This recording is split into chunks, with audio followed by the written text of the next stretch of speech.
മഴത്തോരും മുംബൈയിൽ പനി പിടിച്ച അലീനയെയും കൊണ്ട് സ്റ്റാൻലി ആശുപത്രിയിലേക്ക്.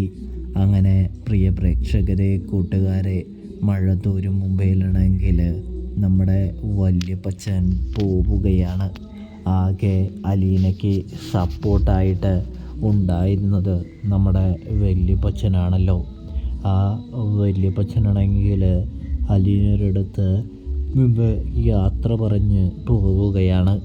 ഇതേ സമയം വല്യപ്പച്ചൻ പോകണോ എന്ന് അലീന പല തവണ പല കുറി വല്യപ്പച്ചനോട് ചോദിക്കുന്നുണ്ട്.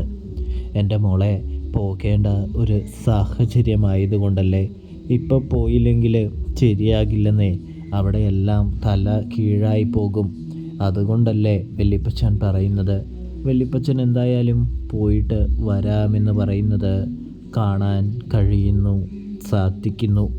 ഇതേ സമയമാണെങ്കിൽ അലീന പറയുന്നുണ്ട്, വല്യപ്പച്ച ശ്രദ്ധിച്ച് പോകണേ, കൂടാതെ തന്നെ ഇന്ന് വരോ എന്ന് ചോദിക്കുമ്പോൾ, എൻ്റെ മോളെ, നിനക്കെന്താ പറഞ്ഞാൽ മനസ്സിലാകുന്നില്ലേ?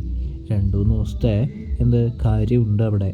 അല്ലെങ്കിൽ വല്യപ്പച്ചന് ഇന്ന് തന്നെ തിരികെ വരാമെന്നുള്ള സ്ഥലമോ കാര്യങ്ങളൊക്കെ ഉള്ളൂ എന്ന് പറയുന്നതും കാണാൻ കഴിയൂട്ടോ. അങ്ങനെ വല്യപ്പച്ചനെ യാത്ര പറഞ്ഞ് അയക്കുകയാണ് നമ്മുടെ അലീന എന്ന് കാണാനായിട്ട് സാധിക്കും. ഇതേ സമയമാണെങ്കിൽ നമ്മുടെ അലീനയാണെങ്കിൽ വല്യപ്പച്ചൻ പോകുന്നത് നോക്കി ഇങ്ങനെ നിൽക്കുകയാണ്. കാരണം എന്താണെന്ന് വെച്ചാൽ വല്യപ്പച്ചനായിരുന്നു അലീനയ്ക്ക് എല്ലാ സപ്പോർട്ടും തുണയുമൊക്കെ അവിടെ കൊടുത്തിരുന്നത്. പെട്ടെന്ന് തന്നെ ആ സപ്പോർട്ടും കാര്യങ്ങളൊക്കെ ഇല്ലാതാകുന്നതിൻ്റെ ഒരു വിഷമം അലീനയുടെ മുഖത്ത് കാണാനുണ്ട് എന്ന് കാണാനായിട്ട് സാധിക്കും. ജോലിക്കാർക്കൊക്കെ വളരെയധികം സന്തോഷമാകുന്നുണ്ട്.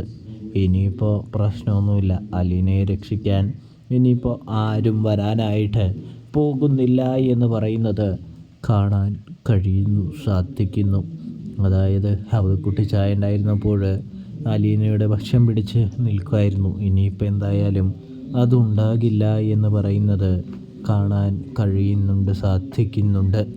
ഇതേ സമയമാണെങ്കിൽ നമ്മുടെ കാര്യസ്ഥൻ പറയുന്നുണ്ട്, എൻ്റെ പൊന്നു പൗലോസേ, ആവശ്യമില്ലാത്ത പ്രശ്നത്തിന് പോകണ്ട, കാര്യങ്ങൾ വഷളാകും, നിനക്ക് കിട്ടിയത് പോരെ എന്ന് ചോദിക്കുന്നത് കാണാൻ സാധിക്കും.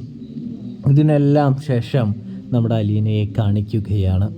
അലീനയ്ക്ക് പനി പിടിക്കുന്നൊരു കാഴ്ച കാണാൻ സാധിക്കുന്നുണ്ട്. പ്രേക്ഷകരെ, പ്രിയ കൂട്ടുകാരെ, അലീനയാണെങ്കിൽ പനി പിടിച്ച് ആരോടും ഒന്നും സംസാരിക്കാതെ മുറിയിൽ നിന്നും പുറത്തിറങ്ങി ഇരിക്കുകയാണ് എന്ന് കാണാൻ കഴിയും. അലീനയെ മുറിയിൽ കാണാത്തത് കൊണ്ട് തന്നെ സ്റ്റാൻലി അന്വേഷിച്ച് വരികയാണ് എന്നും കാണാനായിട്ട് സാധിക്കുന്നുണ്ട്. തുടർന്ന് സ്റ്റാൻലി അരുത്ത് വരുമ്പോൾ അലീനയാണെങ്കിൽ ഇങ്ങനെ ഇരിക്കുകയാണ് വിഷമിച്ച്. അതായത് ഒരു വലിയ വേദനയുള്ള മാതിരി. സ്റ്റാൻലി തൊട്ട് നോക്കുമ്പോൾ പനിയുണ്ട്.